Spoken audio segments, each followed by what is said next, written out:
Component speaker போட்டால் நல்ல result கிடைக்குமா, இல்லை ஒரு கோஆக்சியல் ஸ்பீக்கர் போட்டால் நல்ல ரிசல்ட் கிடைக்குமான்னு கன்ஃபியூஸ்டாக இருக்கீங்களா? ஸோ அப்போ இந்த வீடியோ ஃபுல்லாக பாருங்கள். ஸோ நான் உங்கள் பொண்டாசும் ஸ்டீரியோ ஸ்டார் ஆடியோ. ஸோ அதுக்கு முன்னாடி காம்பனன்ட் ஸ்பீக்கர்னா என்ன, ஒரு கோஆக்சியல் ஸ்பீக்கர்னா என்னன்னு சொல்லி ஃபஸ்ட் எக்ஸ்பிளைன் பண்ணுறாங்க. ஸோ காம்பனன்ட் ஸ்பீக்கரில் பார்த்தீங்கன்னா இந்த மாதிரி ஒரு மிட் பேஸ் வரும் அண்ட் இந்த மாதிரி ஒரு ட்வீட்டர் செப்பரேட்டாக வருங்க.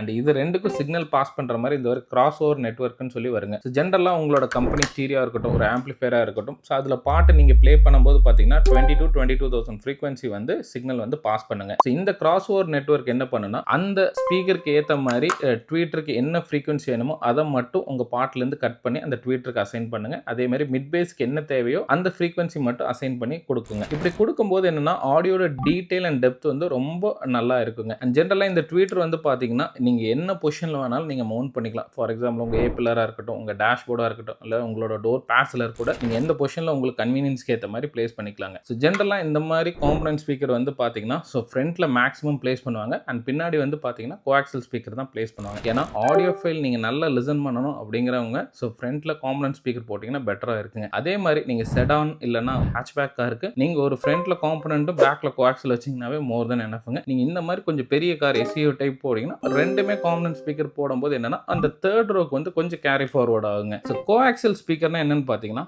இதிலே வந்து இந்த ட்வீட்டர் வந்து அட்டாச்சாக இருக்குங்க. ஸோ இது வந்து ஜென்ரலாக பார்த்தீங்கன்னா ஆடியோட டீட்டெயில் கொஞ்சம் கம்மியாக இருக்குங்க. And compare to component speaker price வைஸும் கொஞ்சம் கம்மியாக இருக்குங்க. ஸோ நீங்கள் ஒரு பெரிய ஆடியோ ஃபைல் இல்லை, எனக்கு ஒரு பேலன்ஸ்டாக ஒரு ஆடியோ கேட்டால் போதும் அப்படின்னீங்கன்னா நீங்கள் 4 ஸ்பீக்கர் கோஆக்சியல் ஸ்பீக்கர் போடலாங்க. ஸோ நீங்கள் இப்போ டிசைட் பண்ணிக்கோங்க உங்களுக்கு காம்பனன்ட் ஸ்பீக்கர் வேணுமா இல்லை ஒரு கோஆக்சியல் ஸ்பீக்கர் வேணுமான்னு. ஸோ இது மாதிரி ஆடியோ ரிலேட்டடான டிப்ஸ் இல்லை என்கொயரிஸ் இருந்ததுன்னா கீழே இருக்கிற நம்பரை காண்டாக்ட் பண்ணுங்கள். நான் உங்களுக்கு சப்போர்ட் பண்ணுறேன். தேங்க்யூ.